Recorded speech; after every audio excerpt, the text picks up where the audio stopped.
pendant les streams, tout ce que vous faites, c'est utiliser la touche Windows, utiliser Alt-Tab, et en plus de ça, vous n'avez pas un rond, et bien j'ai la solution pour vous.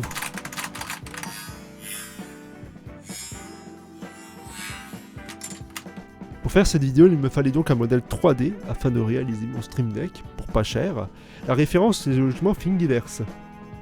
Malheureusement, dès la première page, j'ai vu que les modèles étaient beaucoup trop complexes pour cette première vidéo. Donc j'ai cherché.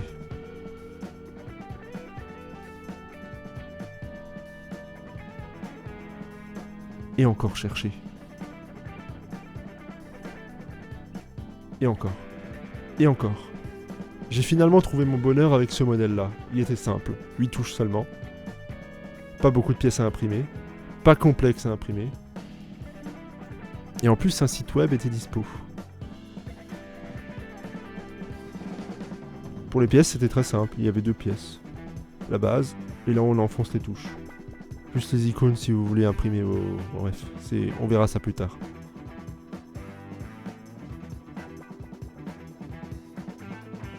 Pour les remixes, logiquement vous allez trouver une remix avec plus de touches.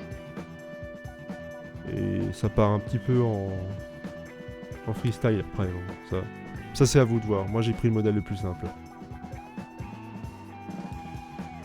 Ça c'est joli mais non, c'est trop joli pour moi. Alors le guide déjà il est en anglais. Désolé pour ceux qui sont allergiques à la langue. Par contre il est très complet, donc il a utilisé les câbles Dupont et les header pins. Il y a les icônes ici et le code qui est très simple, mais j'y reviendrai plus tard. Enfin pas besoin vraiment d'y revenir, il est plutôt simple.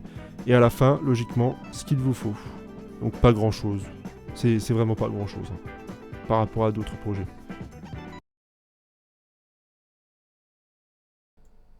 Un Arduino Pro Micro. Achetez-le sur AliExpress, c'est moins cher. Il vous faut la version 5 volts. Et n'oubliez pas l'imprimante 3D pour le projet. Des header pins, c'est très commun dans le prototypage. Des câbles Dupont, que je hais passionnément. Des borniers en 2,54 mm, c'est l'écartement entre les pins. Du fil à souder. Un joli tournevis si vous avez opté pour les borniers. Une pince à dénuder. Une pompe à dessouder si vous faites de la merde. Et votre plus beau fer à souder. Prenez un ACO. Pour les switches, je conseille Reichelt. C'est pas cher et en plus, c'est de la bonne qualité. Vous en trouverez donc à 60 centimes l'unité. Ça dépendra de vos projets. Regardez-moi comme ils sont beaux.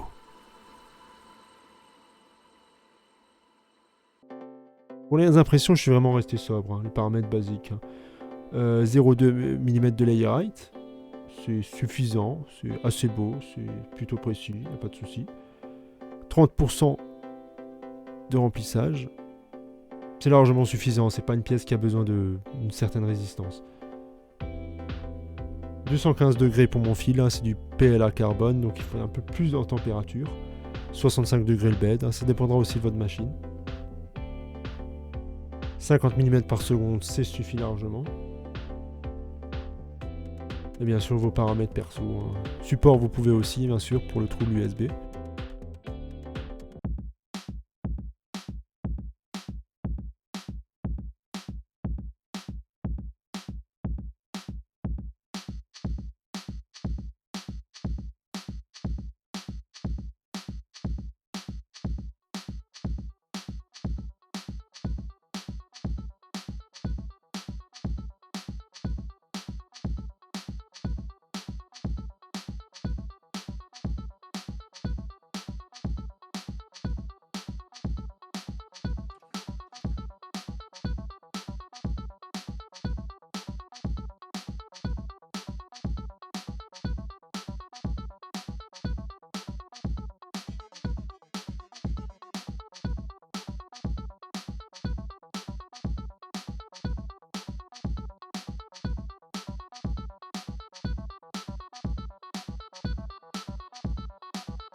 L'impression était réussie, hein, j'avais rien à dire dessus, hein, malgré les paramètres et une imprimante qui est franchement...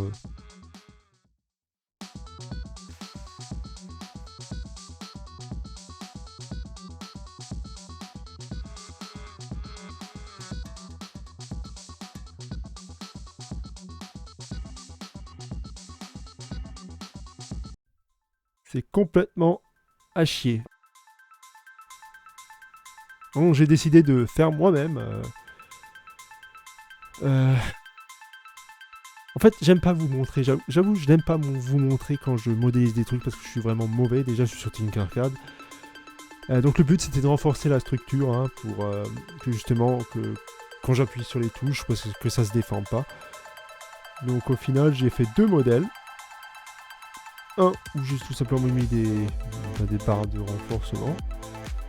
Et l'autre où j'ai découpé des encoches pour que les touches passent, tout simplement. Parce que si on épaissit le modèle, les touches ne passeront pas. Donc forcément, j'ai dû improviser.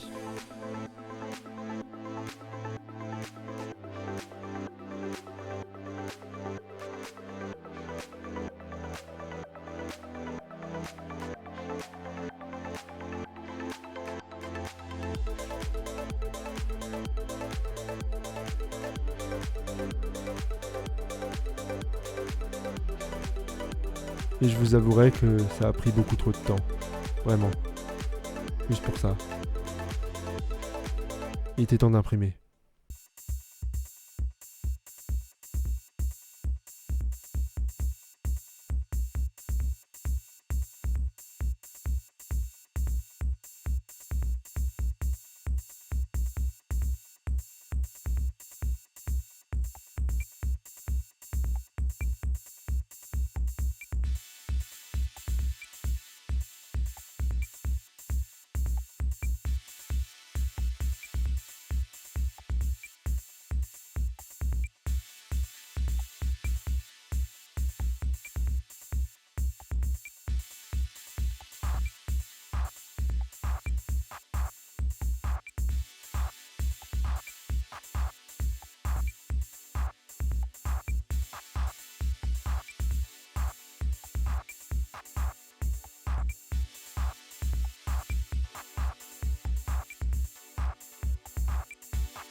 Et au final, j'ai préféré celui-là où j'ai découpé les encoches.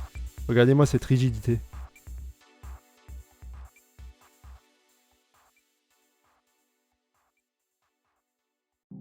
On va attaquer le côté software. Allez sur le site Arduino.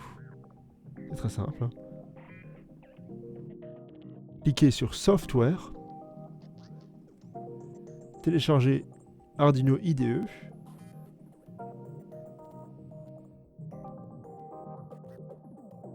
Ne contribue pas. Prorata.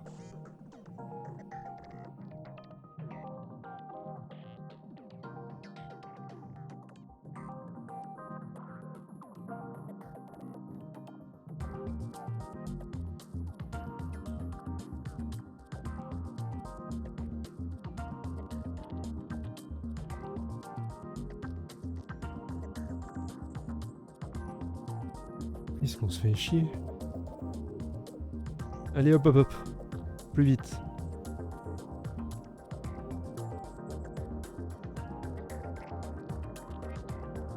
Cliquez sur installer. Et fermer.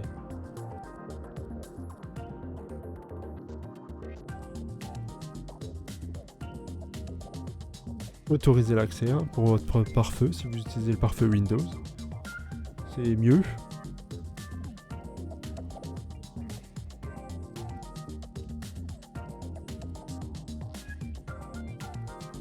Sélectionnez Arduino Leonardo, c'est comme ça qu'il s'appelle. Copiez le script sur le site. Pour copier, c'est très simple. Cliquez ici, puis ici, et voilà, c'est copié. Puis faites bien attention d'avoir tout viré avant de copier-coller. Voilà, après avoir copié, ce bin devrait être prêt.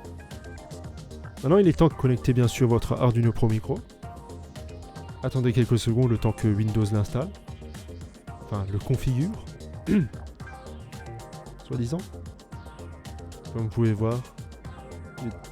Sélectionnez votre port. C'était comme 3 pour moi, mais ça sera différent sûrement pour vous.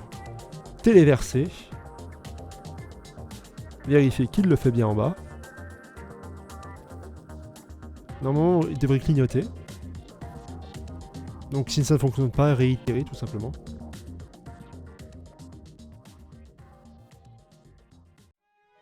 Maintenant, on va attaquer le soudage des borniers. Alors j'ai choisi les borniers tout simplement parce que c'est plus fiable que les header pins avec les câbles Dupont. Alors c'est simple de repérer le bon côté, les pins de 2 à 9. Et je précise qu'il vous faudra un bornier avec 10 pins, sinon ça donne... ça, évitez. J'utilise un accessoire appelé la troisième main. C'est très pratique pour ce genre de soudure. Là j'utilise simplement les pinces pour faire en sorte que le bornier reste bien coincé dans l'Arduino Pro Micro.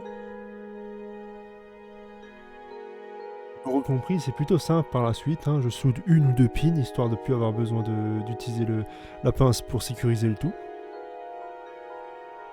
Alors sérieusement, faites en sorte d'avoir un plan de travail propre histoire de bien souder. Pas comme moi. Ça vous évitera beaucoup de problèmes et surtout de devoir retoucher vos soudures. Non, je dis ça parce que je me rappelle que mélanger du 3 volts avec des pins d'entrée-sortie, ça peut faire cramer votre Arduino. Bref, faites proprement vos soudures, évitez qu'elles se touchent. C'est tout. Voilà.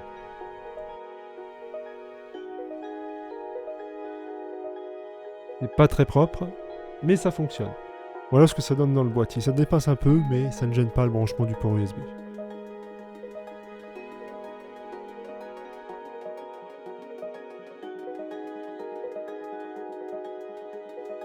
C'est l'étape fun. Et surtout très simple.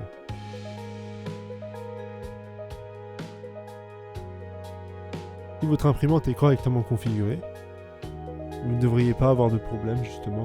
Là, que les touches s'enfoncent parfaitement et tiennent bien dedans.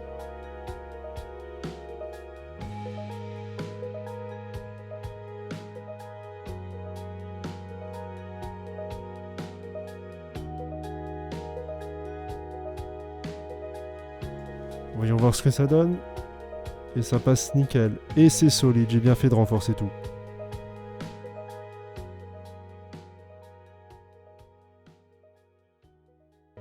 Cette étape est très simple, il vous faut relier toutes les pins ensemble, celle du haut, et ensuite relier à la pin terre de l'Arduino Pro Micro. Mais pourquoi c'est déjà fait ? Le cadrage, j'ai totalement merdé le cadrage.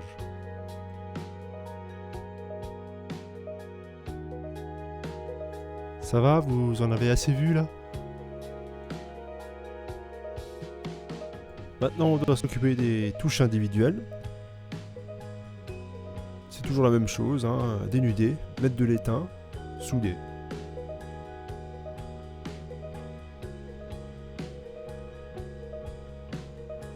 J'ai dit souder.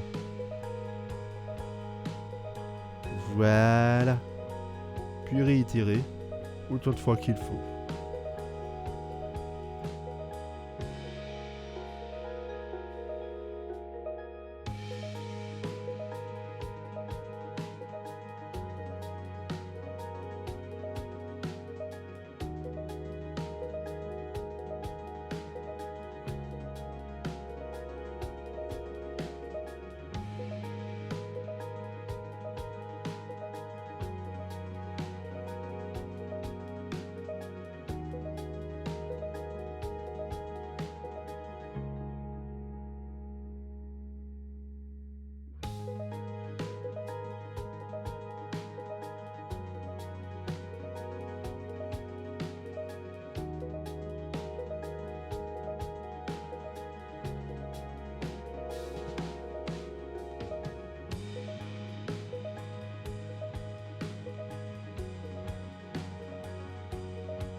Je sais que j'aurais pu couper ou accélérer la vidéo pour que ça aille plus vite, mais j'avoue, j'étais plutôt content d'avoir réussi à faire quelque chose de propre avec mon Canon 82.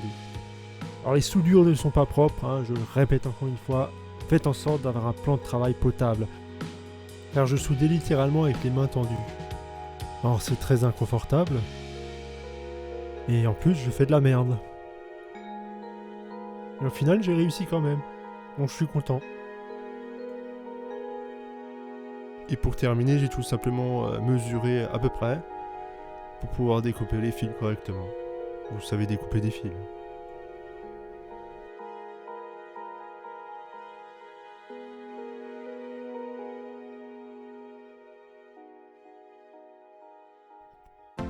En vérité, c'est très simple. Vous allez à pin 2 à 9, et ça correspond tout simplement au pin 2 à 9 de l'Arduino Pro Micro. Comme vous pouvez le voir, il y a la terre, 2, 3, 4, 5, 6, 7, 8, 9. Là où vous avez relié tous les fils ensemble, vous branchez sur terre, et la touche 1 sur 2, et etc. Vous dénudez. Vous mettez de l'étain si vous préférez que ça parte pas en couille quand vous allez mettre ça dans le bornier. Évitez de mettre trop d'étain, sinon vous allez finir comme moi. Là, je branche la pin 2, qui est la touche 1 de votre clavier. Il ne faudra pas oublier de brancher la terre, je ne l'ai pas fait, hein, parce que bon, j'ai pas besoin franchement de vous montrer l'exemple, c'est simple.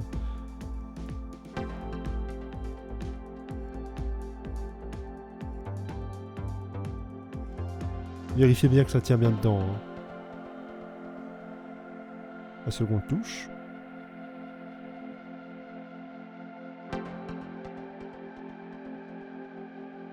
Voilà, vous avez compris le principe, je viens de brancher la seconde touche.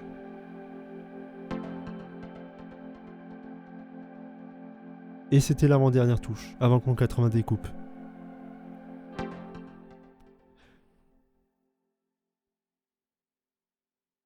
C'est une étape vraiment importante, hein. Tester avant d'assembler. Regardez bien, F13, F14, F15, F16, F17, F18, F19, F20. Et ça fonctionne nickel, j'étais content.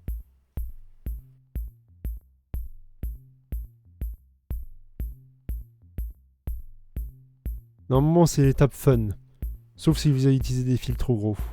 Moi ça allait. De chaque côté vous verrez qu'il y a une encoche pour des vis. J'ai utilisé des vis M3x10, je me souviens plus vraiment de la longueur. C'est largement suffisant. Une clé Allen.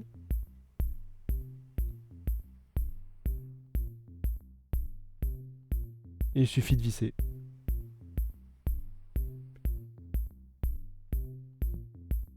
En fait, attention, ne démontez pas ça souvent, le plastique va s'user. Et vous êtes content maintenant. Vraiment, je dis vraiment content.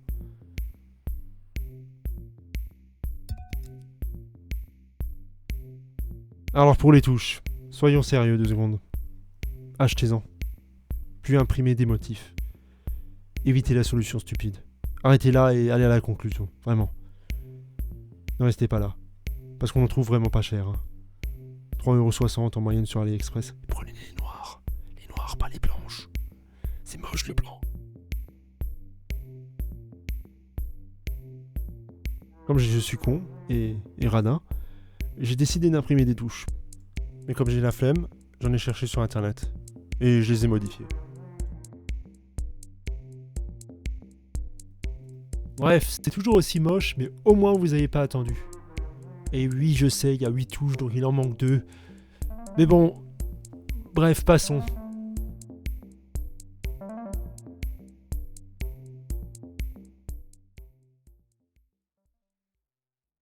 Quoi? Vous vouliez une démonstration?